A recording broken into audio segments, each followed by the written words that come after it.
I think I would like to go for the soup. Right. What makes work boring and what makes it worthwhile? Alright. Do you have any initial thoughts? Yeah, I guess I'm an anthropologist. I like asking questions more than answering them, really. But, I mean, have you done much work? Have you worked much? That's a good question. No. I think personally so far I've been quite avoiding work. And I guess it's probably for the reason of actually finding it boring, the ones that I actually tried. So I did work rather as an intern so far, and little jobs, and I ended up finding each of them boring to some degree and not worthwhile. And that's at this point where I'm really enjoying being a student again and being able to live for a certain amount of time without working in that typical sense of wage labor.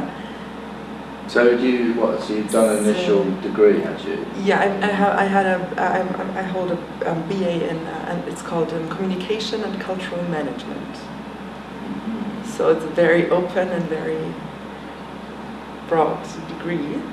And I did work in different fields. So what kind of thing? And I volunteered for an NGO that is an environmental NGO, because I thought that would be really interesting and really, really, something worthwhile that I wanted to do. And then later I decided that maybe I can't exactly deal with. I don't really like the politics of working in the NGO. Maybe, or maybe I'll just keep on searching further. And so then I ended up looking more into politics, maybe capital P, or I don't know if you, I went to an actually agency that works with lobbying and communication, so more, not NGO, and more profitable, and I didn't quite like that either. And so I'm really asking myself now that I'm back studying again, what kind of work do I like? I don't know. I have tried different things, but I still don't know. And maybe it's also that I don't like to think of wage labor and all other kinds of labor and work that I can do and living basically as these separate spheres. Or maybe I want to think of them even more as separate spheres and think of work in the sense of for money, just as something that I get for money, and everything else for being myself, and everything else being worthwhile. So I'm kind of between these extremes of, I don't know, so we'll see. Well, I suppose we should say what our working lives are like. Yeah, I would be interested in that. Mine's been. I've kind of avoided work in a way. I'm 33, but I've never really had a proper job, in the sense most people would understand it, because I did an undergraduate degree, politics, philosophy and economics, and then I did a master's in sociology, just carrying on, because I was interested, didn't know, it's kind of it was an intellectual academic journey, and then I did a PhD straight away, and so it all just kind of followed on at Oxford, which is great in a way because it's easy and Oxford's nice, it's a bit weird, but eventually, of course, you go a bit mad, being kind of cooped up in this kind of institutional environment, and part of you is aware that you're kind of not really biting on the real world as most people understand it, because you have a woman that empties your bin still, every 2 days, and you are this kind of monk character, and of course that's great for 3 years, but after 8 years or whatever, you turn into a bit of a weirdo. But work-wise, what work have I done? When I did a gap year before I went to Oxford, where what did I do? Well, I fitted burglar alarms for a while, just to get some money together with a friend of the family. So we were kind of driving around in a white van with this guy who'd been in the army, and we had fish and chips every lunchtime, and listened to shit music on the radio, and went to these weird different houses and building sites, and some more salubrious houses, some less so, and So it was kind of interesting anthropologically in a way that you were meeting all these kind of, you were getting inside people's homes and you were kind of meeting these people and these characters that you would just never have encountered, you know, and the kind of contradictions of life in these kind of anonymous, ordinary people's homes, you know, kind of, what were some weird ones? Kind of old Jewish couple in the suburbs of Leeds.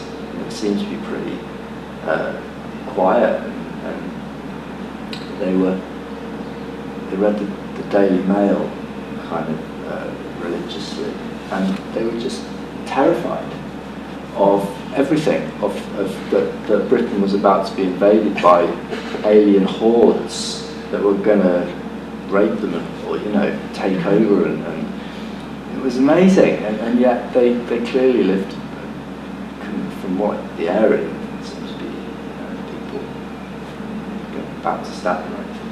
So it was all in the mind, basically, and to see these very extreme examples.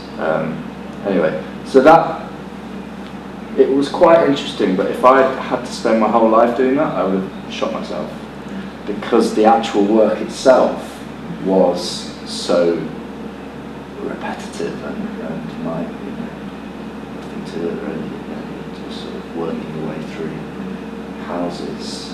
And again, that's interesting for about 3 months, to kind of see inside houses and the structure of houses and how wires and stuff are put together. But the guy I was working with was, as I say, done 20 years in the army. He was divorced, his wife had recently left and moved in with someone else. He had 3 kids, the eldest one was a heroin addict. The youngest one had some kind of behavioural problems and was still at school but was getting expelled. I think the middle one was maybe doing okay. But while I was actually working with him, or was it towards, maybe after I'd just finished, he had his leg broken in a Chinese restaurant because he was there eating with his eldest son, I think. And someone came in from a local area who had an issue with his son, probably something about drugs, and was about to attack his son, and he stood up and tried to defend him. This guy, whoever it was quite hard, just shattered his leg in some kind of attack. So that was like an eye into a really difficult world. And this man's the routine of he would eat fish and chips every lunchtime, but that was the only thing they ate in the day. No breakfast, no dinner. On a Thursday and Friday night, he would have 3 or 4 pints of bitter in the pub with his mates, sort of 3 mates. And then on Sunday, he would go and watch rugby league, which was his real sort of passion. And that was his whole life, as far as I could tell. Fish and chips, family problems, 4 pints of bitter, and rugby league, and shit radio. It really was it. Anyway. Do you think you found that boring? He? Yeah. I don't think he knew anything else. I think it was, you know, I think there was clearly an anger and a frustration in him. But I suspect that was mostly about his relationships and it kind of not he didn't really understand why things hadn't gone right. He was trying. He was a decent bloke, you know, but there was some kind of lack of consciousness or lack of mental understanding there of why his wife left him. He didn't know. Had no idea. Why were his sons the way they were? You know, he just survived getting through life, and I suppose beer and the mates in the pub and this rugby league, these kind of fixed points in a rather sort of difficult life. Anyway, so still rambling about work. That was one work. I'll try and be a bit faster. Then I did, on that gap year, I did some volunteering at school for street children in Colombia, because I went and lived with a family. But to be honest, it wasn't really work, because I was more like, my Spanish was pretty poor. I hadn't come with any kind of great ideas as to what I was going to teach these kids. And also it was a school for street children. It was rough and difficult. Not in a nasty way necessarily, but these are kids off the street. So in effect, I was more like a half a street kid than a teacher, really, because it was much easier for me to just kind of muck around, particularly the younger ones, play football, go on visits with them and stuff. So again, where was the work in it? But I suppose again it was kind of interesting exploration. Anyway, briefly, then when I was at university, I did an internship in the city in an investment bank in IT for some reason, for no good reason at all. I think it was just because I applied late and they still had some available. So I did this, and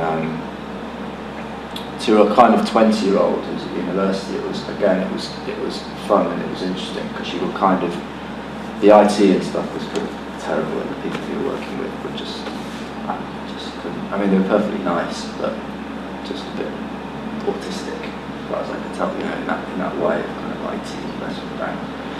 Just going into work, just to work, to earn the money, to go home, and very little kind of personal engagement or anything.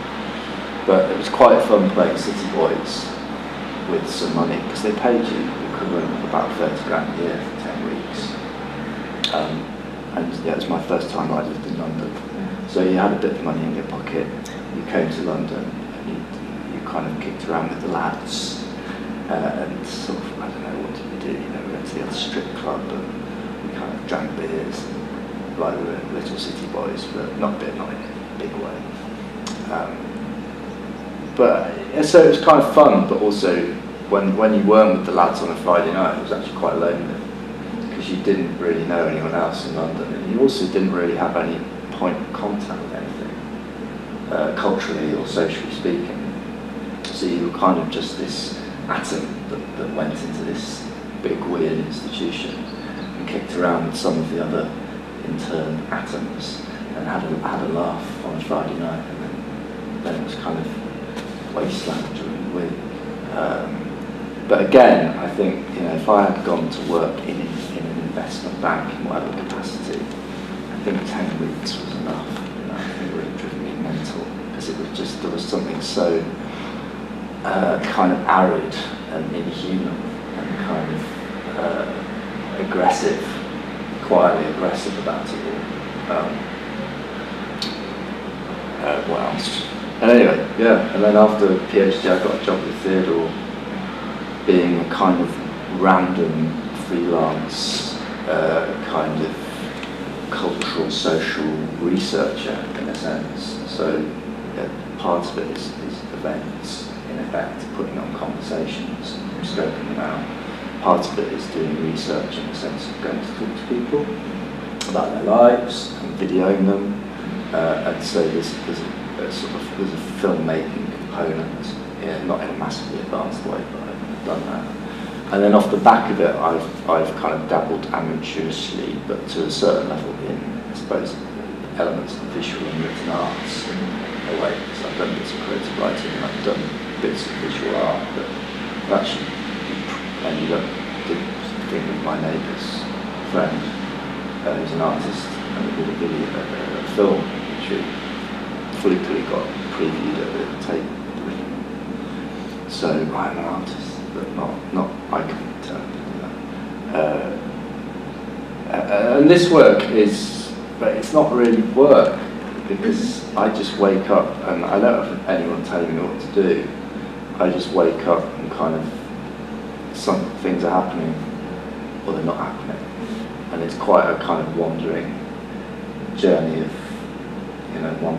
So I did a book of these gay chorus portrait interviews that we still haven't published yet. We're going to get around to it. And that was when I first arrived, because we've done this Hayward Gallery conversation, and that was part of that.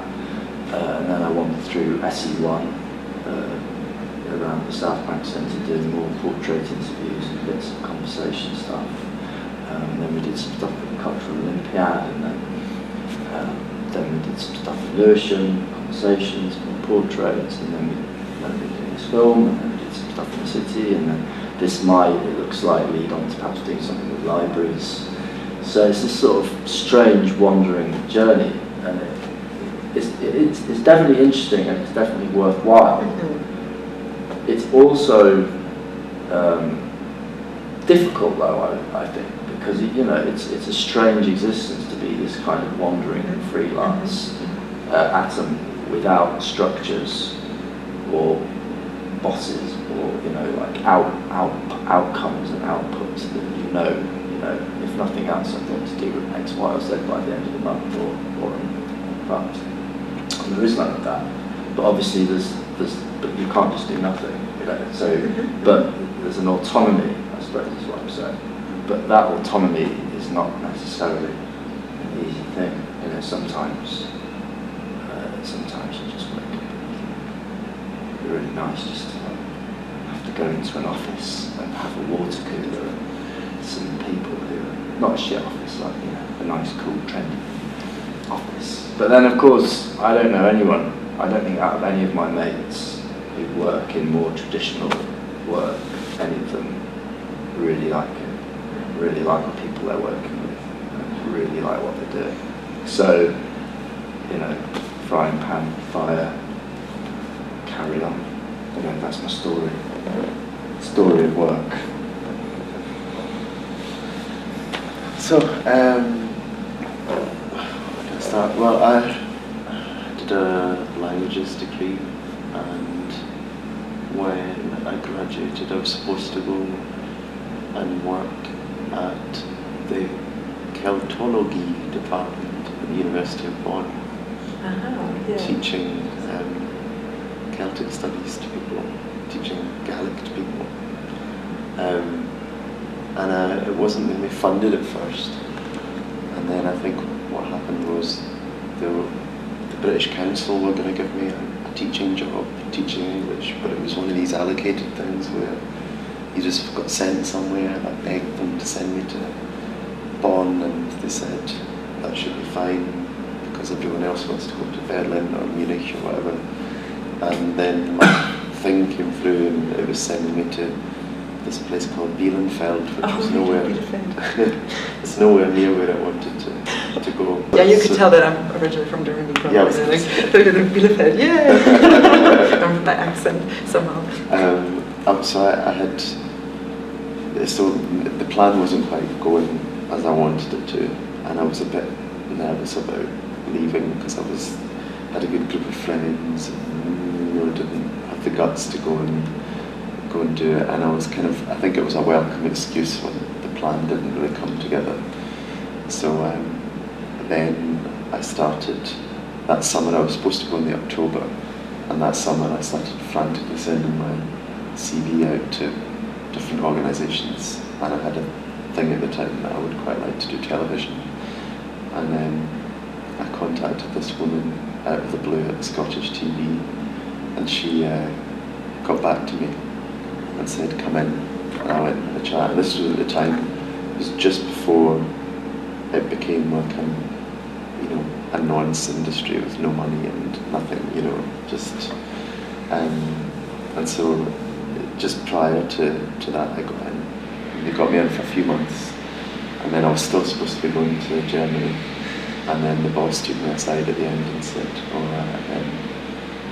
we'd quite like to stay on, we love your work, stay. And at the time it did seem like quite a vibrant place, and I quite enjoyed it, and I did, I worked on like 5 different TV series in a space of a few months, and I really enjoyed researching and all that kind of stuff, and then I got to do filming, and it was all independents that were working, and it was a kind of hub for different independent companies and people who were working in development for a few weeks at a time, developing programs.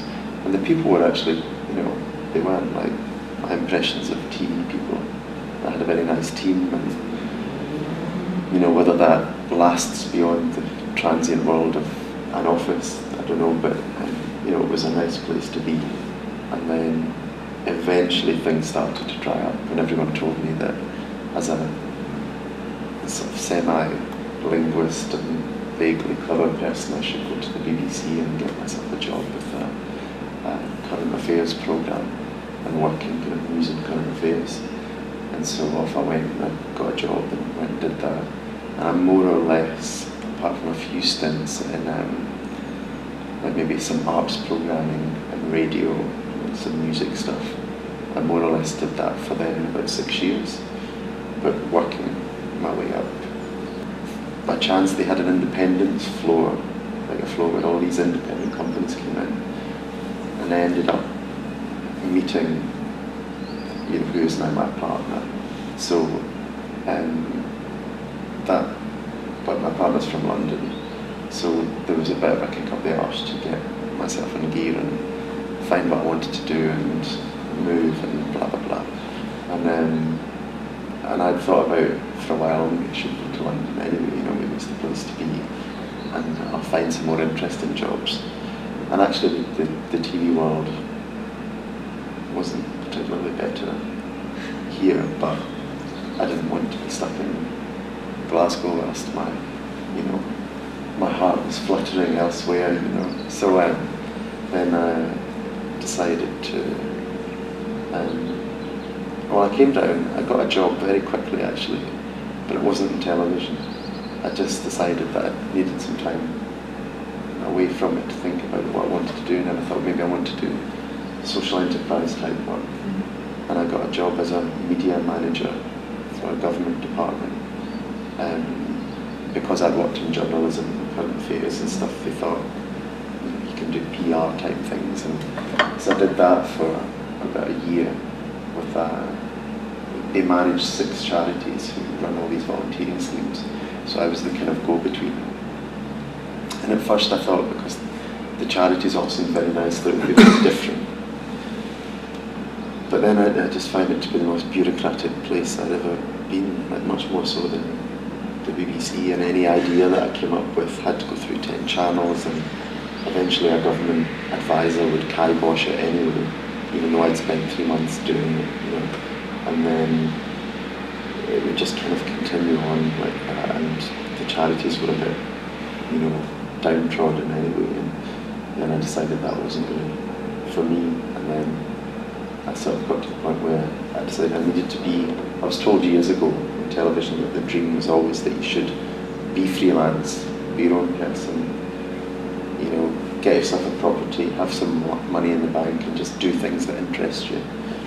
And there was that spell when, I guess, when I first started, so I was kind of freelance, for Scottish TV and doing all these different things. And I thought, that's the way to go. And I sort of went on the rebound from corporations and decided that I wanted to do as many things as I could. And then, of course, one day I'm looking on the Arts Jobs website and there's this very vague and mysterious job advert from, it turned out to be Professor Zeldin,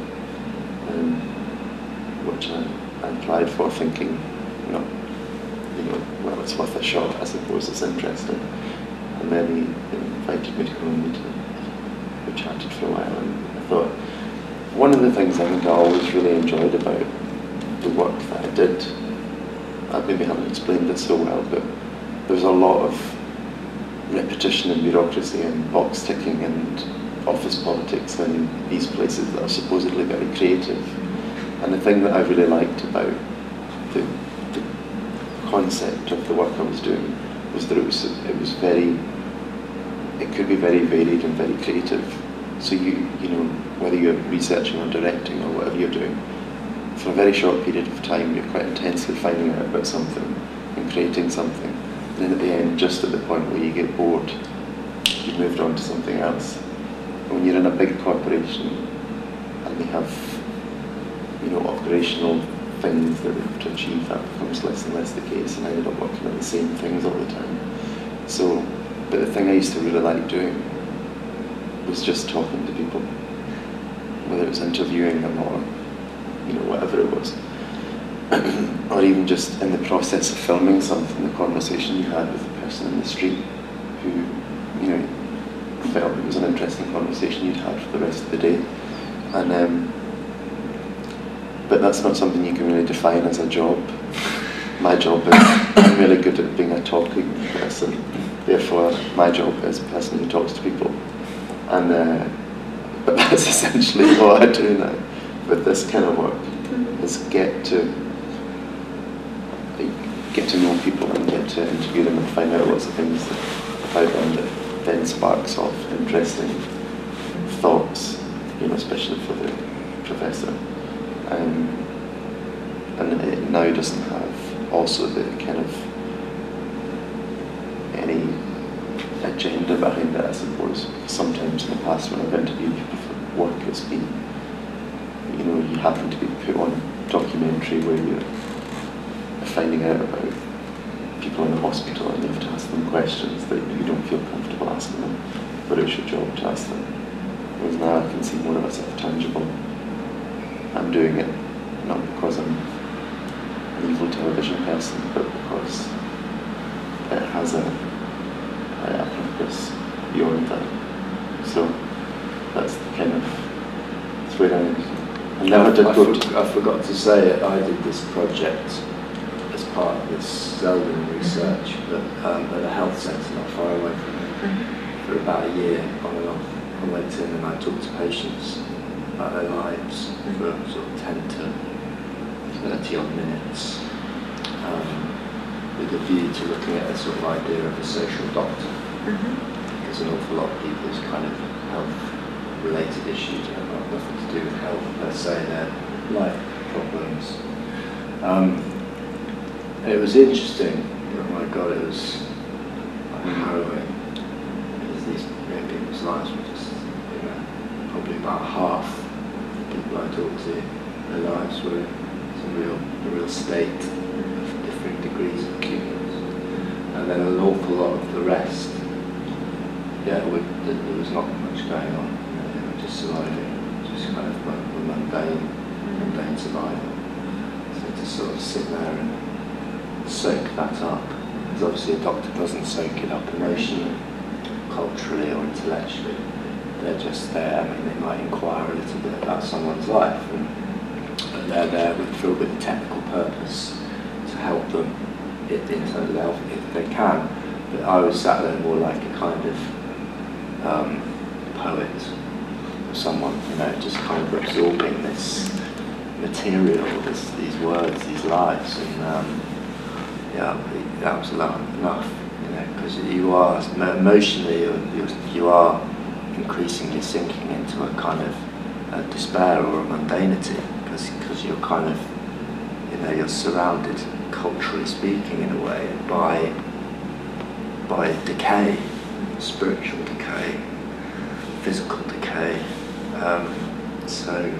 But again, it was kind of an eye-opener to what it'd be like being a doctor, and how you would need this kind of emotional barrier between you and your patients in a way, ways of mechanisms to cope with it.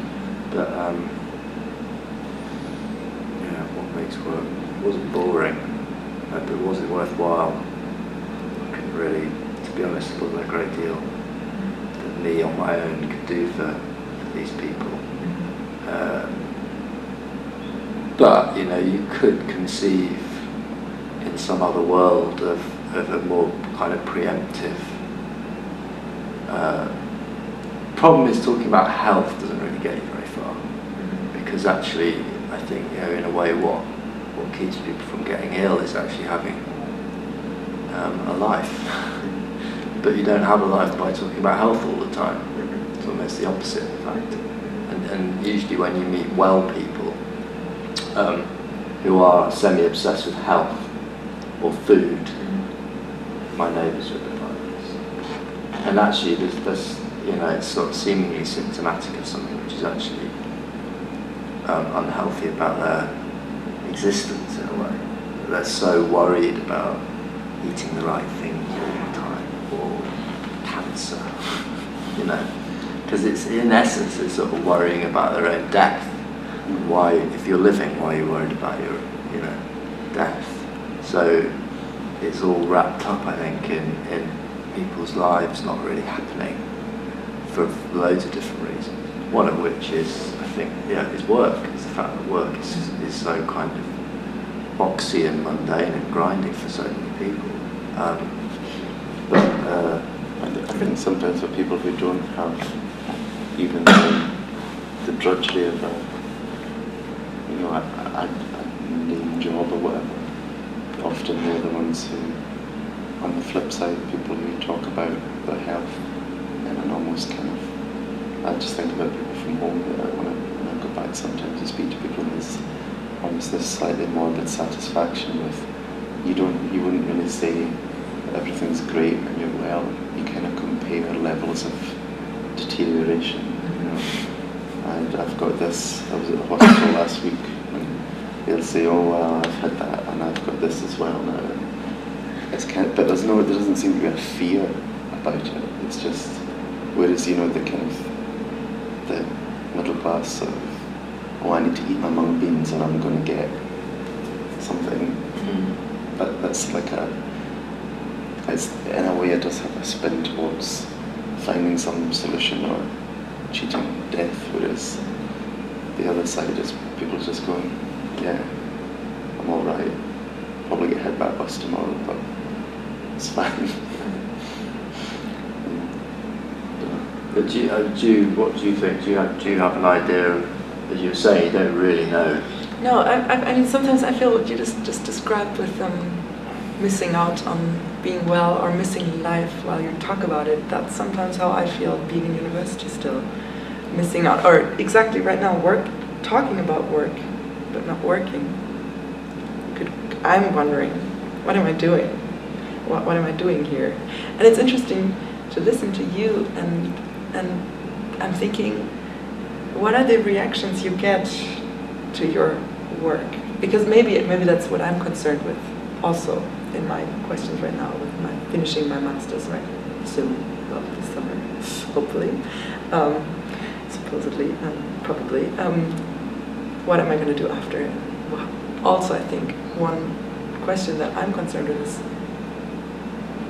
why am I even worried about all this? Because why am I worried about what am I going to work? Because I will find something, and I'll find a place to work, and I'll find a thing to do, and if I don't find things that make me happy in the first spot, I'll try and find something after that, and just live, basically. And I think, yeah, it's interesting that still this is something, even for me who is, you know, I read this question, what makes work boring and what makes it worthwhile. For me, it's like a rather abstract question. It's not like I can tell you from my actual current work experience, whereas other people might answer pretty close to might have an answer that is pretty much related to what they're currently in.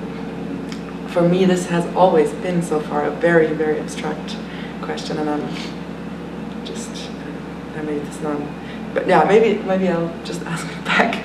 Maybe I'll ask again, like, do you get reactions to your current work? What you do in this, what is it that you get, for example, from the people that you went to in the hospital? How did they react to the fact that you were doing this as your kind of occupation, or did that play a role, or how does that now affect the conversations you have? Like mine, I mean, I'm asking this now, but yeah, I mean, other conversations some people,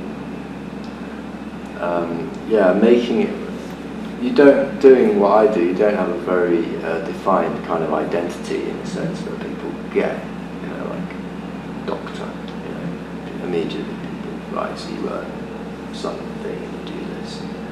So I don't have that. So it's very dependent upon, just other people's view of is there anything they can relate to in what you're saying.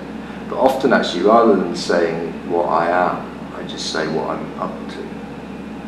Because in a way, all I am is what I'm up to, you know. So if I'm doing a health project in a GP surgery about health and well-being, then I have to talk about what I'm doing. And if someone's interested in what I'm doing, can relate to that, great. If they can't, then I suppose as far as they're concerned, I'm not really doing anything. Or certainly anything that they can get a handle on. So yeah, it just depends. But I suppose it's quite a lot. Anything that I suppose is more in the kind of cultural realm, the arts, or there is that danger, isn't there? I suppose if who are you? I'm an artist. People have an idea of what that is. But probably that idea is totally limited and false in a way as to what actually being an artist is about in terms of the daily, weekly practice of being an artist and what that person thinks that they're actually trying to do with themselves. So yeah, but many people struggle to. The more conventional they are, and the more that they're in conventional careers on the whole, the more they struggle to understand what they're doing. You know, particularly if it gets rather abstract and you're saying, well, we're just talking about how people can reinvent work and the future of work and inventing new kinds of work, and people are like, well, what's that mean? And then you kind of go, yeah, what does that mean? I don't really know what that means. But then you get something quite concrete, like the IKEA thing, which is somewhat, it's abstract and it's experimental, and it's not like IKEA in Cardiff is now a totally different thing, but it's a concrete experiment in the world, and that's the challenge, I think, rather than to go beyond being just a kind of an intellectual or an artist who is playing with ideas at the fringes of the kind of concrete structures of society, and is actually to sort of get into them and see what you can mess around with there. I mean, I think I probably tend to compartmentalise everything I do now, rather than saying this is what I do. If I'm kind of, the most of what I do for this is the conversation stuff, the interviews with people, and I kind of look at each one individually and think that was a good conversation. The other person found it useful, or something came out of it that was interesting that I can then go on and do something else with, or I can talk to Theodore about, and kind of just each little thing is, because it's a different world for me in a lot of ways to not have an obvious kind of set of outcomes, and even I always think about my parents. They think it's very funny because they don't know what to tell their friends, what to say that I do now. Whereas before it was really easy, and they could say, he's a broadcast journalist for the BBC who does these things, and you can watch it on this channel on a Tuesday night or whatever. And now it's like, the more you explain it, the more esoteric and kind of, ethereal and unquantifiable it becomes, and therefore, you just think, well, I won't bother, I just take it as these are the things I do and I like doing it now. But there's an element of identity crisis in it, I think, as absolutely, well, because you don't wake up with this easy packaging around you. Any label that you could put on, like so you have to be continually, in a way, aware of this issue of, well, actually, if someone comes up to me and says, hey, who are you, what do you do, wants to put you in some sort of box of meaning, then that's not a straightforward exchange. So it does create in you this, you are in a sense a sort of anthropologist of yourself and the world around you by default, because you don't fit straightforwardly into it. But then that's only an extension of what an awful lot of people have, actually. And we all have to an extent, because, even someone who's an investment banker or whatever, police woman, that's easily quantifiable in a sense, but actually probably no one really knows what they're doing. They probably suffer with all sorts of kind of problems of identity, what they're about, etc. So no, I think it's just a more extreme version, though, of that. Yeah, exactly. I'd agree. I think what I'm thinking from you is like you are exactly inventing a possible different alternative or future kind of work. I think, for example, especially with a lot of people being unemployed and maybe jobs being less secure, I don't know if that's truly the case, but probably you could say that a lot of people experience some time of not having a constant job or career anymore, and this question of identity becomes maybe even more an issue for many more people than it used to be a certain time back. And so maybe it's interesting that you're experimenting with this in a very, very extreme way right now, but also you're very well prepared maybe from the academic and intellectual background that you both have, whereas many other people don't have that and assume that this ability or this identity that you just put on with a job is very usual and it's the thing that makes them, while at the same time they might come to a point where they experience exactly the same thing but are differently prepared or have very different tools to deal with it that are maybe less suitable than the ones that you and I possibly bring with having a background in a creative or whatever social science academic degree where you always, I feel, constantly identified not so much by any label but by what I actually do or what I'm interested in. I define myself through the thesis that I write, my dissertation, for example, or courses that I take, but it's very volatile in the sense that I can, next year I might take another class and I'll be someone else in a sense. Yeah, well, I mean, I suppose I'm getting somewhere towards, I suppose I have this vision of like utopia where everyone is living in a much more, in that sense, it's not that everyone's just hanging around playing tennis, that people's working lives are much more of a sort of evolving journey of exploring different aspects of themselves and the world around them through doing different related things that keep moving and that they're not just defined by being within one structure where they know what to do, or then just leaving that one and going to that structure which then tells them what to do. Exactly. But in practice, that's hard because that's not how the world is set up at the moment. It's all these kind of fairly rigid institutions, isn't it? But also being that kind of more kind of freelance person, it's not easy. If you actually want to pay your rent, and is it? Oh, that's true. Are you paying rent in London also? Are you living in London? Or well, I am actually on the record a bit of a cheat because I inherited some money when my grandmother died, just enough to buy a small flat in London. So I actually don't pay rent,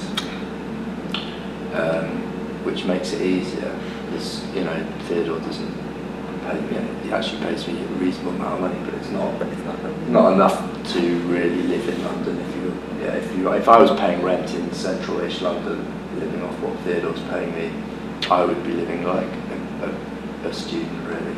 Like fairly. Yeah. But in that way, but you thought that's all right for a year or two, isn't it? Yes. But to actually be permanently kind of semi-poor in a city like London is perhaps, I don't know, some people do it, but I'm saying I'm slightly cushioned from that. But I've got a PhD and I've got a flat I don't have to pay any rent for, and I've got a historian paying me to do stuff. So if anyone should be able to do something like this, I should. But it's hard. It's hard because you keep having to sort of be driving yourself forward in a bit of a no man's land, and you kind of have to be self-validating all the time. Is what I'm doing worthwhile? Am I doing it? And there's no one else to tell you in a sense, apart from Theodore. that what you're doing is worthwhile. So you are in a bit of an individual, an element of a no man's land. I think it wasn't for the money side of things, the idea of the freelance world, it can be extremely liberating for people. Because from my own experience, and also from loads of people I've spoken to, you start to discover that all the things that you maybe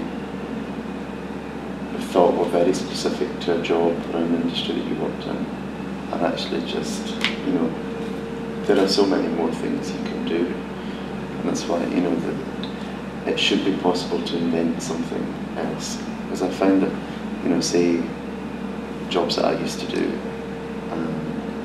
one of my friends is a lawyer, there's another one who still works in PR, I've got loads of friends that work in television, it's, people that work in medicine or whatever.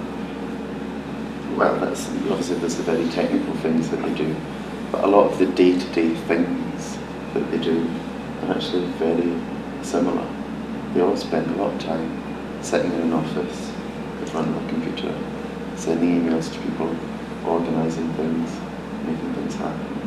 But they become shrouded in this mystique of titles and whatever organisational culture there is. So you can go from industry to industry and think that they're completely different. But for example, people I've spoken to in the city often, people in banking, they've this range of fascinating degrees, so many different subjects, and they didn't necessarily say, this is what I'm going to do, but it seemed like a good job to do. And there's nothing, obviously there's a lot of skill to it that they learn when they're there, but there's nothing from their degree that would say, that's obviously where they're going to end up. But they're capable and they can do it. So it's funny that sometimes in these organisations seem like, where I was maybe a few years ago, I would have thought, I couldn't work in somewhere like the city, I don't know what goes on there. But it's kind of the same thing that goes on everywhere else, but with more money. So there's that side to it as well. But as a freelancer, potentially can't say, I can do a bit of that, I can do something, I can do that. But it's whether you can make it sustain yourself. Well, also, talking about work, I've never really earned a living. I mean, Theodore pays me, and I do stuff, and he likes it, so he keeps paying me. So it's kind of earning a living. But it's not, but if Theodore gets bored of me or dies or whatever, I'm not sure I've got any marketable skills to the world at large immediately. There's nowhere that I could go, as far as I'm aware, and go, hey, I can do this, pay me X an hour to So I'm not quite I'm in a strange, in essence, Theodore earns money, and I'm kept, like a dog. But I think there's with stuff like that you learn to kind of translate things into different industries. Like if you had to go get a job tomorrow in the real world, you would suddenly turn your CV into events organisation plus interview skills plus research plus. I could do that. But that's interesting how you say translate into the real world. I find that quite interesting. I mean, it's really remarkable because I would have said it the same way. I wouldn't know where to go if something happened to Theodore tomorrow and I had to earn some money to eat beans on toast with next week, right? I wouldn't know where to go, to who, to what, to where, to get a job to earn some money. I wouldn't, because I just exist in this strange little niche. But weirdly, that's what's happened to me in the past working for a big corporation. It's feeling, it's not quite the same sentiment, I'm sure, but feeling kind of de-skilled and feeling like I don't know what else I could do. And then once forced to, in a sense that was like going into the real world, leaving the big bubble of the media and going somewhere else, suddenly you think, well, I can do this, I can do this, I can do this. I have to tell people that I can do these things, otherwise I won't get a job. And you kind of But I think there is an element of industries want to see a certain thing on paper. You translate it again, and I think part of it, what I would struggle with is because of the way that I've worked so far, which is quite autonomous.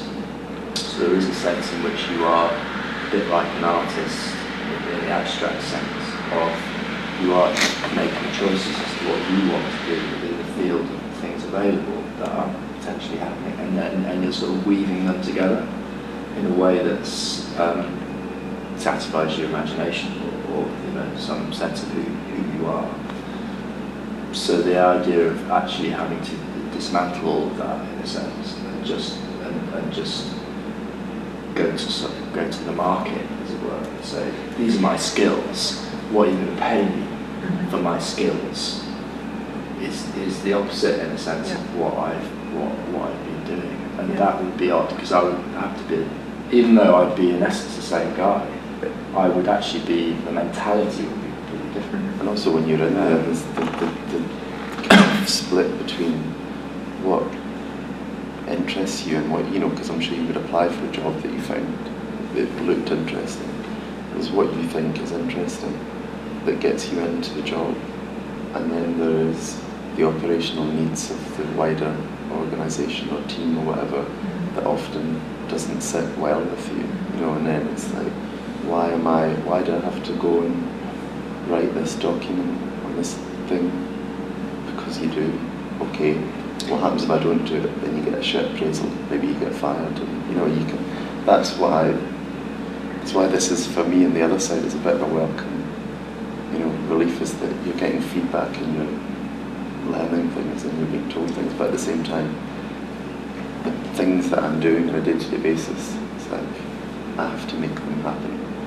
I'm not just going by what my line manager says I must do, otherwise I'm bad. So there are operational things you have to do as well. But would you say the difference is that now you know what you're doing them for? Or, I guess that you have to fill in certain things or just come up with a certain proposal or certain things that you just need to do. Well, I think to an extent, but I think there's just less of that stuff now. There's still things like, when you have a great conversation with someone, you then have to type up all 10,000 words of it, and that's not a great deal of fun. No, it isn't. And, there would have been a time when I might have, got in a transcriber to go and do it, in jobs I used to do. But at least, I think, this is mine, and I'm taking charge of it, and it's part of it. Okay, it's not the best part of it, but it's not, But it's also not an isolated something very different, or isolated that is just for itself, just this repetitive word. Yeah, it's not like that. Plus, I have to attend the daily team brief. Plus, I have to talk to that arsehole in the office along the way, or whatever. And also I suppose because I've done quite a lot of typing over the years as well, and I increasingly try and do less actually, like doing videos. But it's true that when you've done the interviews yourself and you've found those people yourself and you're engaged with the content, and it's not that you're being forced to do this, then the laborious aspects of it actually, whilst they're not transformed into great fun, are not so disgusting to you, because you're kind of the author of the laboriousness, and it hasn't got some kind of meaning to it, rather than it just being a form of boring slave labour. So, but equally you can end up being your own slave master in a sense of just sort of driving yourself to talk to people for 10 hours and type it all up, just because that's what you're doing, and you can actually start to lose a sense of, do I really want to do this? It'd actually probably be better just to not talk to anyone and not type anything up for a while. Because there is a thing in offices a lot of the time as well with, presenteeism and people staying in the office till a certain time until the line manager leaves and all that kind of people say, oh, it's okay as long as I can find things to keep me busy. And people are always just finding things that busy them rather than it's something that is essential or they want to do. I always remember that in my own office. It's like, well, it's quiet this afternoon. I don't want to tell the boss, so I'll organise my email inbox into folders, and that'll be really good. And then you feel like you've done something, and then you feel a bit, well, I spent this afternoon doing housekeeping. And people then have titles for it, and well, I was busy this afternoon. And everyone, when they meet as well in the kind of office, we had this thing called the street, sort of pretentious, but this massive staircase that went all the way up the centre of the building, and people met on the street, interacted and had a chat and stuff. And then it was always a competition to see. Institutional street. And actually the building like was Disney World, isn't it? Yeah. The building was shaped like an panopticon, like prisoners can be seen from all levels and everywhere. It was apparently so that you could film anywhere, but essentially I think it was some sort of mind control. But you would meet on the street and people would say, how's work? I'm like, oh, it's so busy just now. It's so busy, so much going on. And you always had to say that because it was like an institutional thing. That it was weird if you said, I'm on downtime, I'm playing solitaire on my computer, which I saw plenty of people do on a day-to-day basis. But there's never, I think certainly in big organisations as well, that's never okay. It's never okay to be that things aren't always 100%. So you have to make them that way somehow to justify your existence. And I think even if you have that built in you in some way, then even when you're doing stuff like this, you still sometimes think, oh, I better go and type up a 40,000 word thing, that'll make me and feel you might, good. and you might suffer from having exactly not that structure of someone telling you at 5 o'clock, it's okay now if you go, or it's okay if you just stay one more hour or something like that. Because I have had this time without structure between my bachelor's and my master's. It was basically a year ago, and I worked a little bit. Actually, I didn't tell you the whole work story, but I worked a little bit freelance as well, and I suffered during that time. I suffered big time. I really was confronted with myself and coming out from school, and I never had taken a gap year or anything. I had just done high school, which in Germany, Gymnasium is second to, went on until I was almost 20, and then went to university straight away. And then after all these internship times and my studies, I was basically done and had half a year to wait for this master's to start, and I worked a little bit and could work from home and also went to the office one day a week. That was a problem for myself, really. Like confronting myself with this, when is it okay, when is there free time, and when is work, and what does this mean at all? It does, all of a sudden it all doesn't make sense. Like, okay, there's housework and chores that you have to do, but where are they on my list? Where is the priorities? All of a sudden this becomes very, very difficult. And I couldn't tell this to my parents. I mean, my parents who have regular jobs, or I mean, my dad is unemployed and self-employed as well. But for him, it's like he really knows exactly how he thinks of himself as this entrepreneur in a classical. He is self-employed in the sense that he employs himself. I mean, literally, he is his own boss, but in that old-fashioned sense, I'd say, with this structure. And for me, this is like, no, it's not how it works for me, I guess. I spoke to someone recently, and she was saying that she was getting very stressed because she was working 60-hour weeks all the time, and she'd gone from one job she didn't like to one that she finds interesting. But again, it was still 60 hours a week, and she was saying, oh, this is not sustainable. And she was starting to get concerned about her time. And I said, well, they always say things like, find the job you love and you'll never work a day in your life. I said, is there something out there that you could find that you would really, that you think, oh, if I was that, I'd want to do that all day long? And she said, no, I don't think anyone can do that ever. It's not possible, it's not sustainable for anyone. And I suppose again it's what you define as work, because say you found this job and it's wonderful and you spend loads of time doing it, the moments that surely you still, as a human being, you still need 5 minutes to stare into space, or to put on Coronation Street or something, or whatever people do to switch off? Or is there some grand solution where actually people never need to switch off because they're always engaged and happy with the work that they do? Theodore, I think, is pretty engaged with what he's doing all the time, with writing books, writing his book, and doing research on people.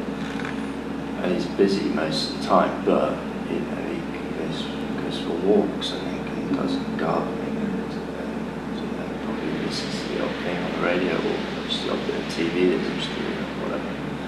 Yeah, so even people who have that autonomy, I think, find ways of, you can't be thinking and writing and researching 24 hours a day. But you wouldn't But you can do quite a lot in it, though.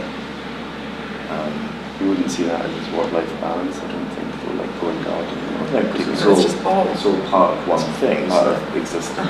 Of a good way. And while you're gardening, you're probably, your brain is thinking. Exactly, he's But more productive. it's thinking not in a way which is sort of enforced or a different form of it, isn't it? But you're always on. Yeah, there's no kind of off time. And how is that for you now, conversing, even now? I mean, I'm really curious, because for me, this is part of my because I'm just wondering, like, what is this for me now that we're sitting here? Like, what is this for me? And for me, this is, I mean, I am like this. I'm like, this is actually the kind of conversation I would like to have. That is just random occurred, that I didn't expect, because I saw that there was discussion on that. And I'm like, yeah, maybe, people will bring up something that they want. And I expected a group of people, of course, a bigger group than just the three of us. And I think this is like, for me, this all makes sense in my existence as a student right now, where I'm like, I'm soaking all of this up. And I'm a little bit afraid that I will lose this in the future with not being a student, or not directly, at least going on for a PhD or anything. And so, yeah. But that's one of Theodore's general thoughts, is that work should really be, you need to do some things, and you need to earn some money, survive, but work should be a way of life in a cultural sense, and work should be a kind of cultural institution, which involves conversations and sort of inquiry into life, as well as just doing things. But how you can move to that. But also, I suppose, like from what from what you've been saying, you're a good example of someone who's educated, intelligent, got some skills. They don't want to just run away to an island or become an artist or feed the homeless. They want to do something, and they want to earn a living, and they want to be part of the society. But finding your way in that is hard. I suppose part of that is perhaps that we don't know many people, interesting people in relation to work. I just happened to bump into Theodore Zeldin, but before I bumped into him, I would have had no idea that there was some sort of fairly wacky, interesting academic character like him kicking around who might pay you to do the sorts of things I'm doing. And surprise to him, all that's in my brain is like, my parents are teachers, so teaching, being in university, so I guess there's being a university lecturer, and then there's like investment banking, all the usual stuff. But it's just these kind of big, generic, fairly abstract blocks of endeavour, isn't it? And maybe that's the way it will always be, but I can't help but feel that this idea of kind of inventing your working life, you can't just do it kind of on your own with your thoughts. You need to know people kind of who are in the world doing things, but in a more individual way, I think. And then if you know enough of them, you can perhaps start to get a feel for what's going on out there, how you might contribute to it. And maybe to meet those people you actually have to get involved, But one of Theodore's thoughts is about getting students to spend time going into different industries and actually talking to the people, particular individuals, about their life and their work, as a way of kind of doing research, but also just developing their relationships and understanding of what's going on. And I think the IKEA example is a great one of exactly this meeting, of this encounter of a theoretical thought that is, I mean, you're extremes in this, and I feel like I'm from the rather extreme point as well, coming from kind of that. But at this, and then this encounter of people who just, work in a classical sense, but are actually inspired by that stuff, and that there happens something that is so amazing to me. It's like, wow, why not sit just on these amazing sofas, or not amazing, but just regular sofas in IKEA, and just play the ukulele and just have fun and just teach and sing together. I mean, this is a huge living room basically, and why not use it? Yeah, sure.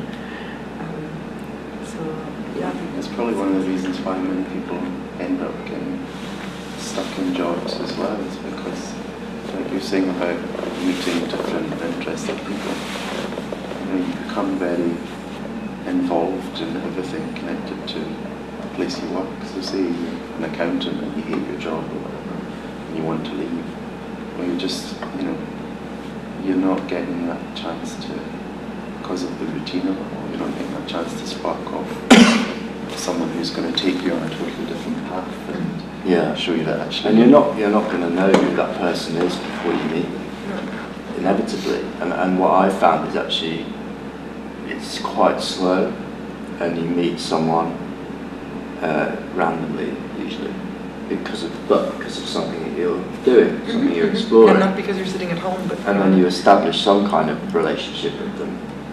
But then you might not see them for 3 years.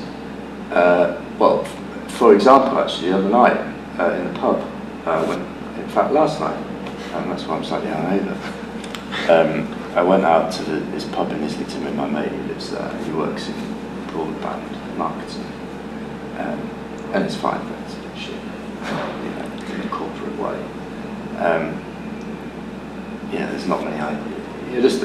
You're a bit of a hamster, You're reasonably well paid, but you're there to do a bit of process, basically, and politics or not. So he's always thinking about what he might be able to do to sort of fly the. But he was rambling on when he was drunk about some business idea. He's got involved in data because the EU are changing some rules or something. Consumers getting control of their data. They're just going to create a market for consumer data. And from what he's saying, and this is exactly the area that he works in, and he's saying there's possible opportunities in that he would know to talk to develop it, because it would be a kind of web entrepreneurial databasey idea. So anyway, I was saying, well, I've got this mate who's an entrepreneur and works in web, and it might be at least be worth you and him and me having a conversation about it. But those are two relationships that I've had for a long time, and we've been chatting about whatever for a long time, and then but just there, at that moment in time, there's a possibility that something might happen, and probably it won't, but it might do. And also, funnily enough, in that pub was a guy called Jim, who's a friend of a friend from Oxford, who actually did some stuff with Theodore. And he was in that pub, he'd just flown in from Pakistan, where he lives and works. And he was in London for 3 days. And he just happened to be in that boozer meeting some friends of his. And anyway, he's working out in Pakistan doing some sort of, well, it's kind of peace and security, except that his take on it and the business he's trying to set up is about the fact that most of the Westerners out in Pakistan doing peace, security and aid work are in essence still a form of neo-colonial rule in a way, or at least their relationship to the local society is terrible, because they all hang out with each other in semi-compounds and they all party with each other, drive around in jeeps and stuff. So even if they're not oppressing anyone directly, they're there to help. And yet, of course, simply the fact that you can imagine, simply the fact of these kind of quietly dominant foreign characters all kind of kicking around in your neck of the woods actually creates an awful lot of resentment, some of which becomes violent. So by the very relationships or their lack, they're frustrating their own purposes. So and it's that side of things that he's interested in. So anyway, I was just talking to him, and I'll probably meet up and have a chat. But it's in the area of some of this stuff in a way. So who knows? Might be able to go out and do something in Pakistan. And I've got this other guy who helps do some of these at the Hub, who's a kind of arts producer who seems to be able to get money off rich people to do projects. So who knows? He might be interested. Anyway, nothing may well happen out of any of this. Yeah. But there are examples of that kind of mixture of randomness, but with fairly longer-term established, somewhat drifting relationships. But what unites all of those people is that they're kind of they're up for stuff, and they're thinking, and they're engaged, and they're kind of in these interesting little niches of work and life, but which are all distinct. Whereas the minute everyone is all the same person, nothing is ever going to happen. No, and another thing is also to meet, or to give that space, to create that space exactly where these people meet. Because I think there's a lot of ideas out there, and each of us carries some of them, maybe that I have some that I haven't formulated like this, but through our conversation even, I'll take, something will come up from them.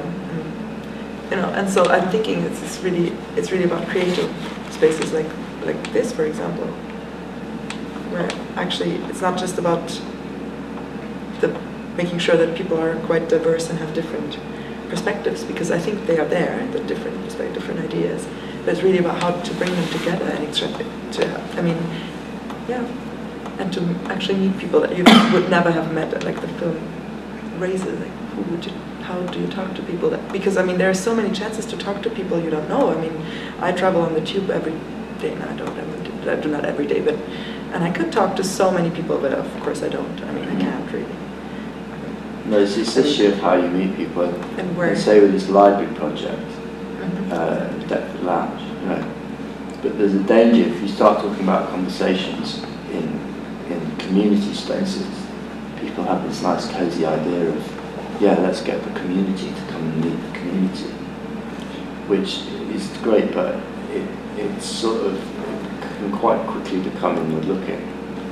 And it's just about local people meeting local people, yes, rather than it actually needing to be more outward looking, to the boundaries of people's and really understanding. mixing with people you really don't meet. People beyond Deptford, as well as local people. But there's this sort of tendency to try and put similar types of people together. Yes. So that old people who are a bit isolated, might be nice if they met some old people who are a bit isolated, or a young person who's not isolated. But in none of that will something happen. No. It's just a way of sort of patching up what's wrong. Yes. So whereas a young person with maybe an entrepreneurial spirit can learn from an old person what needs there are and whatever, and so on and so on. I suppose contriving the situation and taking the randomness away from it, that's kind of why it doesn't work when it gets like that, isn't it? It's just the same. You're not allowing the chance of everything to come into play. I suppose ideally you want someone from North London to happen upon the Deptford thing and come down and turn up and have a chat to someone on the other side of the city, and it happens that they spark off all these ideas rather than just saying. But libraries could be one way of achieving that, because there are libraries in many different parts of London with probably slightly different clientele. And people often, they'll choose a place for a particular reason that would be their favourite library for a reason, because it has a better section than the other one. But it's funny, this issue of how you actually can you get anyone to turn up? Exactly. You know, no idea why more people didn't come to this. No. Probably all sorts of different things. But also, you know, this libraries thing on Tuesday, yeah, there's probably 15 people there, but it was interesting to find out that even though the council put quite a lot of effort into trying to get people, like local people, and actually pretty much everyone who turned up was something to do with libraries. So in a way, this was librarians or people related to librarians coming to talk to librarians about reinventing libraries. So in a way, that event was symptomatic of this problem of silos, of people being stuck in it, kind of talking to themselves. Yes, and I mean, we're kind of doing the same thing. I mean, I feel quite, you know, I don't feel like we're a really diverse group of Massively people. different. No, I mean, at the same time, you could say, like, in the end, it all comes down that we're all humans, and you know. But still, I mean, I could imagine that outside of university, I would see, I would have hoped this to happen in a more. I mean, put it differently, in the IKEA store, who was there? Who were the people who came there? There was these people who attended the language course. There were people from the project, and who were the people conversing there? Do you know? I don't know how they found people. I'm just. I mean, presumably the people at the language lesson were probably found through that woman who was kind of refugee outreach or something. So you have. But the ones that came to the conversation dinner, I don't know how they were found. I think partly it was just random advertising, marketing in IKEA itself. And then you have this, diverse groups like consumers, people who buy there, people who work there, and then maybe this refugee contact or some other community contact. And IKEA is actually a nice place to bring together. But I think it's a slow. I mean, on that kind of how you get to people, then you can either do that just kind of mass market and see what you get, and you'll get the odd sort of slightly more exploratory character, kind of like yourself, I guess, who just come to something randomly because they're interested in it. And there's a few of those people around the society. There's not many. So the only really other way to do it is more personal. It's just and it's more slower. You know, but it's like friend for friend. So if you've come to this and you've found that we're, you know, all right, and what we're proposing is interesting, I might then you might next time you might bring 2 people along. Well, that's a little bit optimistic, right. but no. You know what I mean? Yeah, exactly. And then they probably would come because it's you saying, let's do this. But then this is also a little bit more like less. I mean, this is really random now. I mean, random in the sense that you came to Goldsmiths and I'm a Goldsmiths student, so it's not that random that I'm here. Like, there's a connection that was pretty obvious that Goldsmiths students would come here. But at the same time, if I bring a friend, I mean, it still stays in this. This is not very refreshing for me because I know my, you know, I mean, it's nice to talk to them, but I do that already. But, you know, with you, it might be more interesting. But I completely agree. Say with the library project. Yeah. To involve you in that in some way, because that would be a breath of fresh air. Whether though that would get you any closer to your ideal work, or inventing your own work, I mean, you don't know. That's the danger, you see. I might think, oh, it'd be great if you could come play our game in our library, but that might not actually be getting you anywhere. Yeah. I mean, probably it would be reason. Yeah, it probably wouldn't be a waste of the time. But equally, how should you be using your time? Yeah, good question. So, there's a danger of me thinking that everyone wants to do what I want to do or want them to do. Often they don't, you know, because they've got other priorities. But you know, we'll see what happens with the library. But I get the impression that Goldsmiths and Goldsmiths students are quite confined to to the institution. That they don't have many connections with things things in the local area or other things. No, it's quite intensive. But also, I mean, the impression I get from other is actually the institution within itself the different courses don't really mix much. You know. No, could be true. I mean, the thing is, I'm a master's student, and I can only speak. I've been here for not even half a year now, since September. I have not been to London before, so I'm completely new to everything. So I don't know. I mean, I live in Brixton. I don't live here. Yeah. But so I'm completely quite transient. Exactly. Quite kind of in and out. Yeah, I land here on this little. There's not many places to just kind of hang out and meet people and do interesting things. No.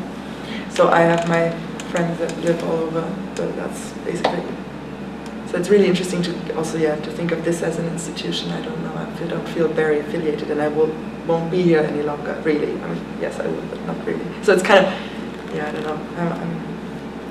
I don't know. I don't know about others. You know, how they are confined to this place or not. Or I don't know too many either. I mean, we're a group of, I don't know, in my course we're a small group of 13 people, maybe, so I don't know the college or the university, but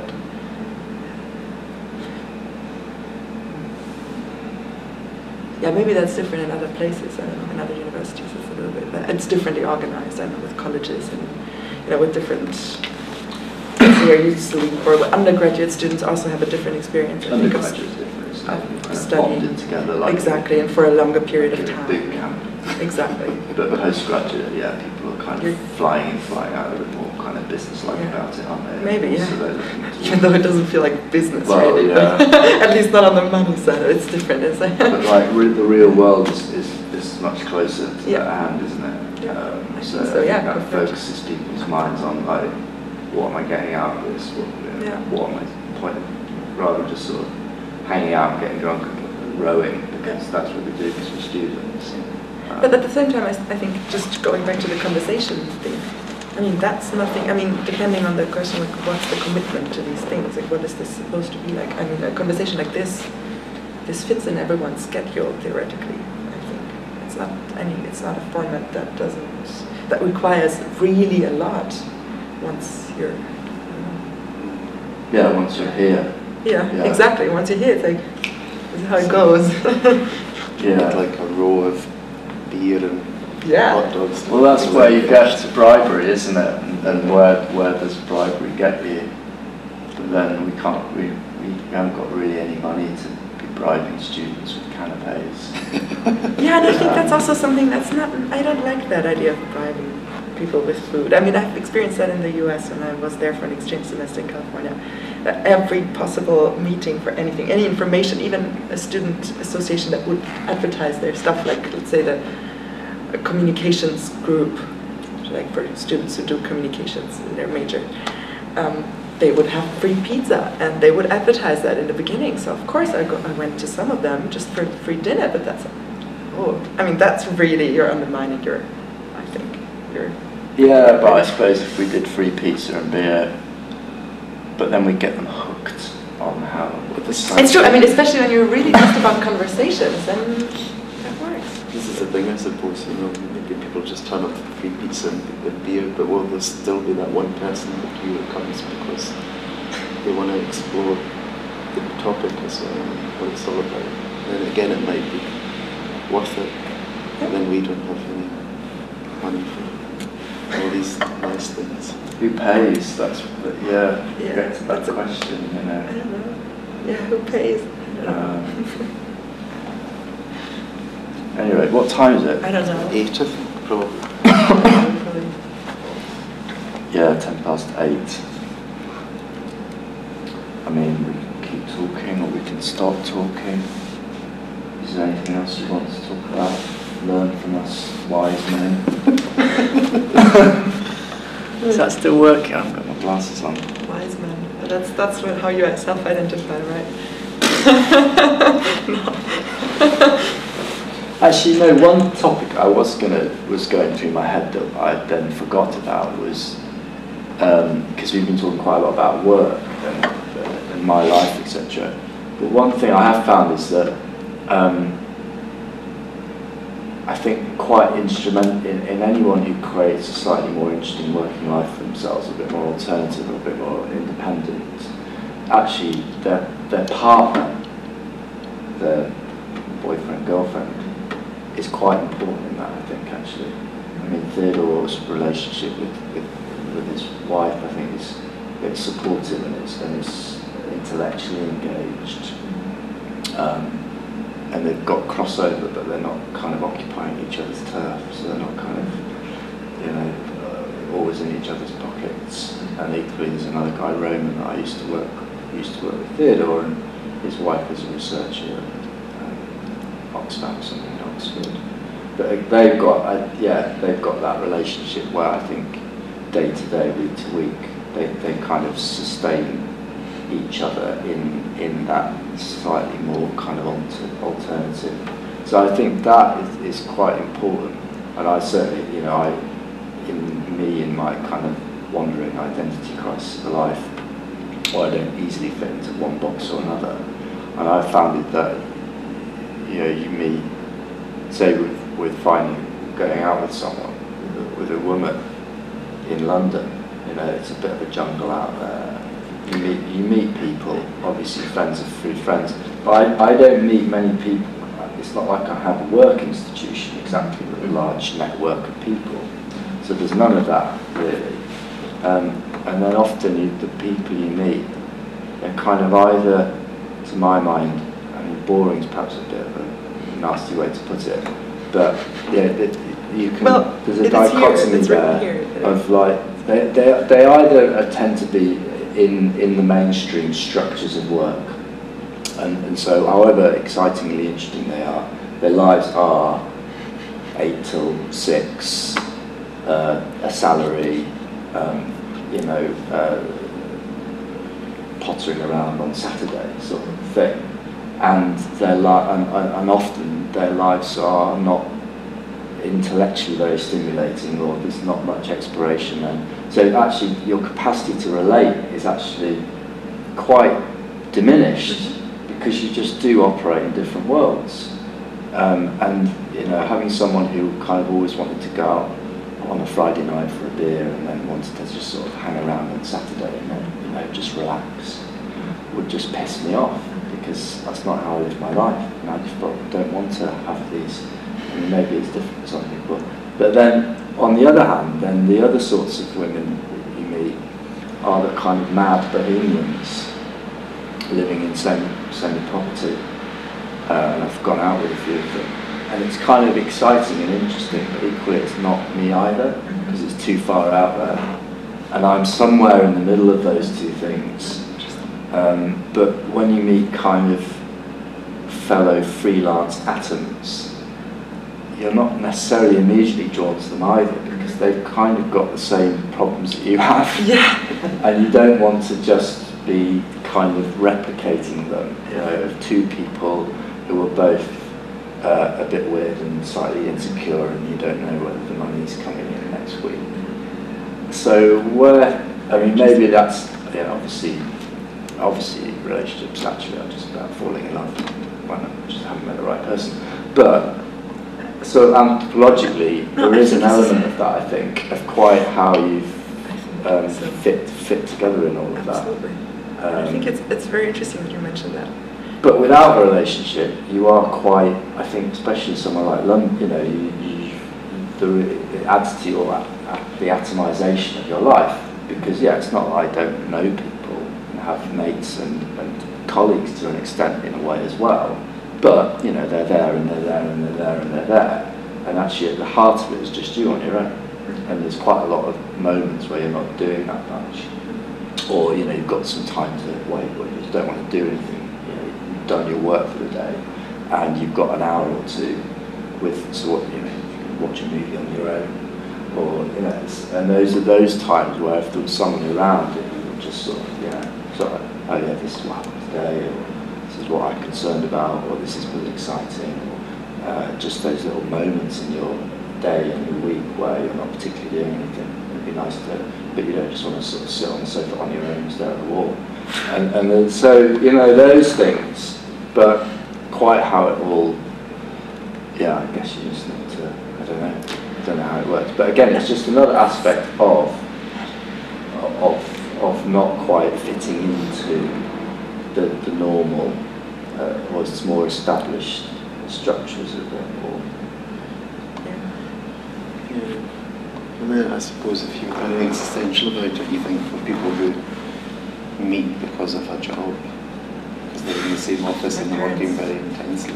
My parents met like that. Yeah. well, I'm the product of a work encounter. and my mate works in this office in Broadband or whatever, and he's been single, hardly had a girlfriend at all for years, mostly because he sort of just goes out, and not because there's anything wrong with him, just because he goes to work and then he goes and gets pissed. He's a bit lazy in that sense, which is not greatly conducive to. But he's recently found a girl that he actually gets on with, and they work together. And so they've been kind of eyeing each other up for years without really engaging, and it's just happened. And I'm sure there's a lot that I know of like that, where it just kind of fits together. Yep. And I think that just when you mentioned that, this dissolution of a regular workplace or work experience, how that relates maybe to a dissolution of a regular or a classical understanding of relationship in family or love terms or whatever. It's just really interesting because this came to my mind much earlier in the conversation already. This exact thing, like how does this relate, like alternative forms of work, how do they relate to alternative other forms of living? And because we're just doing, some fellow anthropology master students and I were just doing a methods project, basically an anthropological methods project on love. And before you started to film, I just posted on my Facebook this thing like asking people to tweet what love is for them. And I mean, don't ask me like what I think about this question, because I don't think it's a good thing to reify actually the thing love. But I'm not sure that Twitter's the best medium conversation either. But see, that's exactly what we're doing in Methods Club, where we're trying out different things and comparing and critiquing. So it's we don't just do things that we're actually convinced of. Maybe I have to say that. Yeah.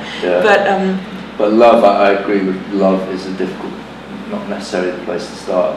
Perhaps in a sense of, because actually relationships are perhaps I'm talking about relationships and the way relationships are constructed rather than love per se. Because obviously love is part of all that, isn't it? But it's there are 7 kinds of love. Definitely.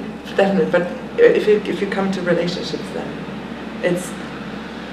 I think it's really interesting how they may be dependent or not on a certain way of living, and that is related to work then. And it's just amazing, I think, how that is seems to be interrelated, and even then falling in love, which then could be one part, and also how you deal with maybe the different kinds of love that you identify for yourself and I identify for myself, and we generally, how we deal with them, even the Christian idea of loving what's the word in English? Then loving the other, loving our neighbor. Loving our neighbor, is it neighbor? That's interesting. Yeah. Because it's loving our next one in German, Nächstenliebe. So that's why I'm like neighbor, I didn't know.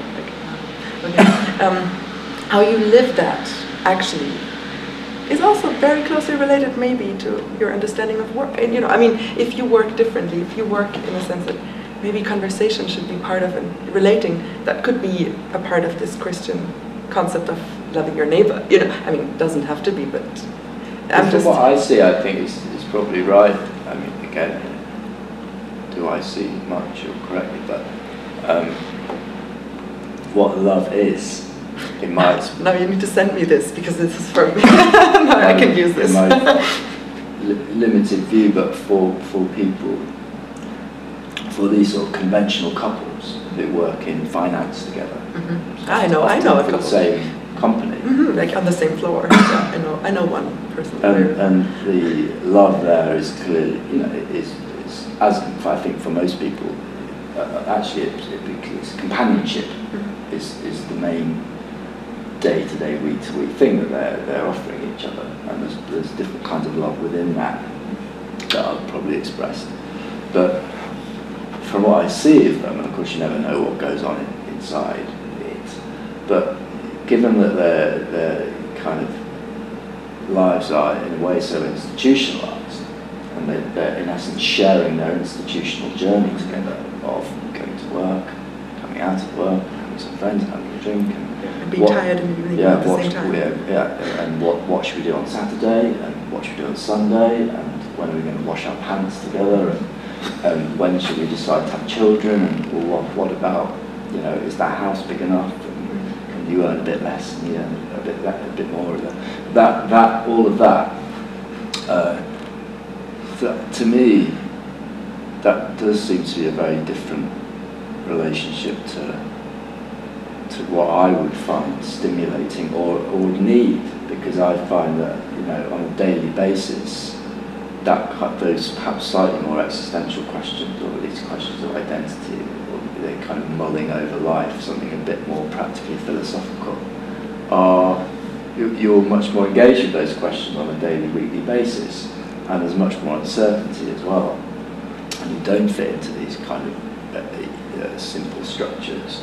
So actually kind of navigating that requires probably more of a conversation in a sense, I would say, I would assume, because the things are not as, the parameters of your life are not so set in many ways. So it would be something different, as far as I can see. And obviously it depends on the couple to an extent as well. I know some who are incredibly conventional, both go and work in accountancy, and as far as I'm aware, because I used to go out with one of these people, and there is no conversation really beyond the practical. And sometimes you might talk about emotions, but only from the practical standpoint of how do we get from A to B. Or, there's this issue which we need to fix so that we can carry on in our institutionalisation. Work has narrowed a lot of these things, though, hasn't it? A lot of people do get together because it's day in, day out, and there's someone that can go home and moan about work too, that will break up their weekends with some interest. Whereas, even, I guess, there's factors like small community and things like that. Even when I think of, a couple of generations ago, the people like my parents, they didn't know each other from work or anything. But in the old days, you went to the dancing, and the dancing wasn't somewhere where you just got hammered after a hard day's work. It was probably the place where you were going to meet someone, and so made the effort and all that kind of stuff. And most people that they know, I think as well, that's how they all met. Some of them are from the same area, but for the most part it's kind of, I guess, on Scottish small town terms, they're fairly disparate people, but they had this focal point where, whereas now, because if work is all this drudgery, people just want to go out and get pissed afterwards. It's not where they're going to meet someone, because it's just a distraction. So the only focal problem that my mate has had, I think, for 8 years, is that the only context he exists within our work, which is quite mundane and not particularly sociable, or getting hammered. And you can't really meet anyone in either of those contexts, because the only girls you meet are the crazy get hammered girls, which are disastrous, and they probably don't want you either, because it's like people recognise self-medication somewhere, and you might have fun with that guy, but you don't want him around together for the whole week. You sort of drive each other nuts. So. I suppose my partner and I met in the workplace, but I would like to think that it was more of a chance thing, and it wasn't as if we were both working in the same place forever and ever. It was a kind of, a production team comes in for 3 months, and they happen to be all based in the desks near to where I sit. But plus, I'd also like to think that our relationship was much more, I'm not particularly interested in, well, I am to some extent, but we don't sit and talk about work. The companionship side of it comes through the interesting discussion, things that I find interesting, things that I want to talk about, whereas I do think, and that doesn't make it any better than anyone else's, but I do know I have friends who, they kind of work their way around the office eventually, because it's like, wow, where else are you gonna meet someone? And like you say, your other options are very limited, because there's a distraction from me actually having to relate to people. I just want to go and get legless and fall over and have a kebab on the way home. Whereas a workplace, I suppose, is potentially somewhere where you can still have some sort of conversation that satisfies you enough that the other person's worth taking out to dinner and all that. I have found actually there's a few women I've met where you say, oh yeah, I'm doing kind of research on the future of work, and what do you make of your work? And they're like, it's boring. And actually, and actually how kind of attractive or interesting they are otherwise, it's almost like we're not going to get together, because the elephant in the room at all times between us will be that I'm doing a research project about the future of work, and you don't like your work, and you're stuck in boring work. Is that, unless this is a comedy, you're going to, surely I'm going to have to be with someone who finds their work interesting. Otherwise, it's just like every conversation we have will be either just reaffirming their semi-depression, or a kind of battle, of like, yeah, but actually you don't really like your work, do you? Or actually you're not really doing anything, because this is actually the only way that things are. That kind of struggle. So when two people are together, though, in the misery of work, that's what brings them together. So it's the same idea, isn't it? That you ideally want to be both going on about how wonderful everything is, and you're both so full of energy to go and enjoy your non-work time together. Yeah. But when you're both complaining, then it's like both in it against the world. But also, then if only one's complaining, then it doesn't work. That doesn't work. Well, also, another thing I suppose with me is that what I do is interesting, slow burn, interesting, but also not necessarily particularly lovely in a sort of entertaining way. Spending a year talking to people in the GP surgery about their lives. If you were coming home to someone doing that, actually you would be wanting to share some of your reflections with them on some quite unpleasant stuff.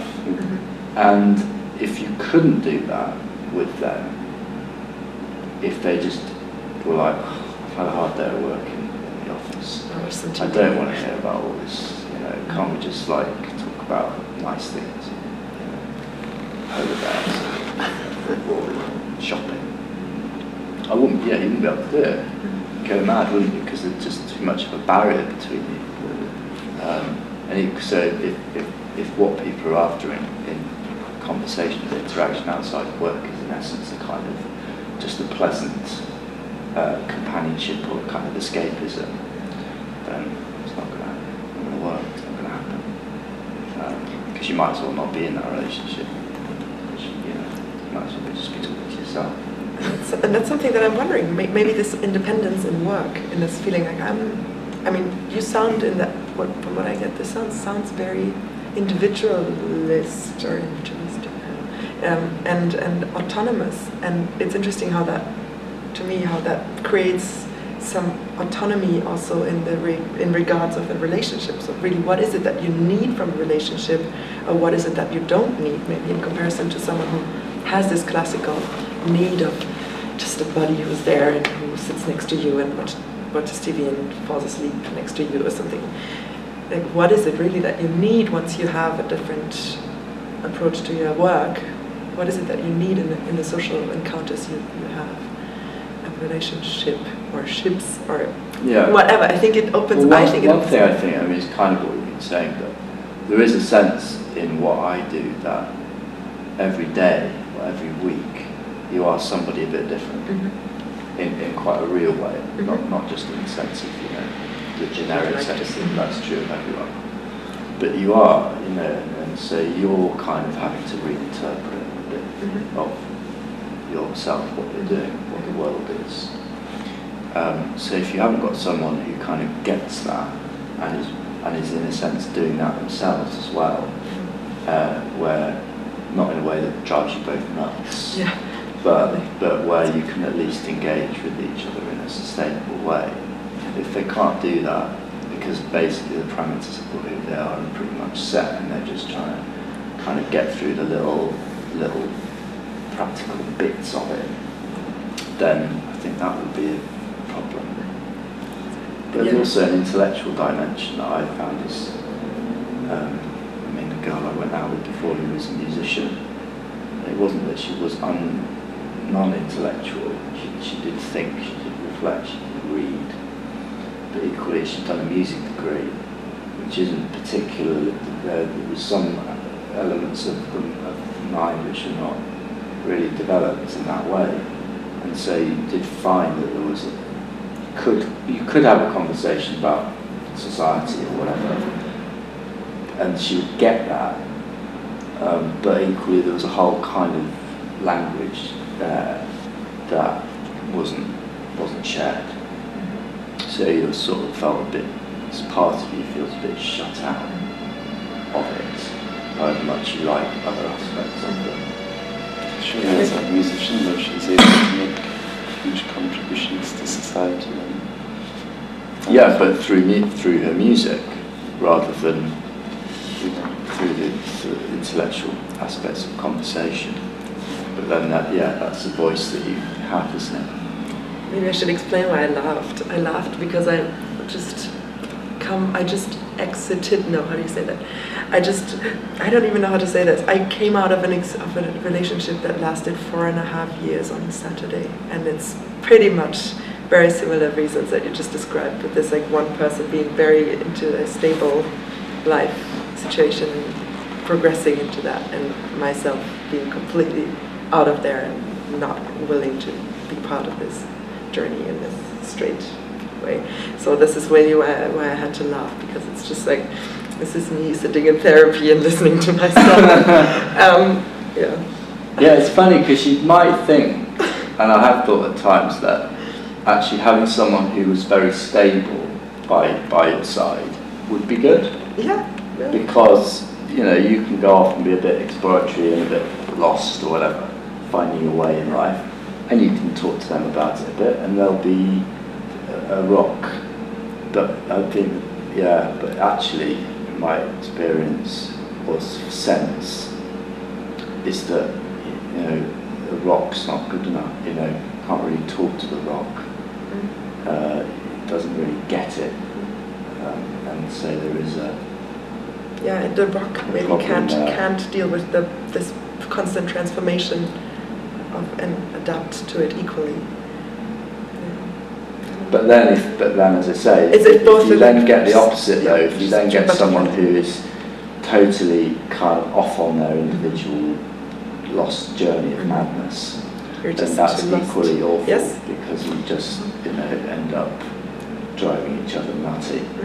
And I know I've not exactly been in relationships like that. Me and this musician were a bit like that. But I've seen them, and I know people have been in contact in that, if you will, who are much further down that kind of sustainable mentalist road, usually in the arts. And my God, you know, it's like, it really would be a kind of romantic journey, and I think you'd end up just getting totally lost down it. So anyway, but I've yet to quite encounter, I think, someone who's got some sort of complementary balance of life circumstances. I don't know. watch this space.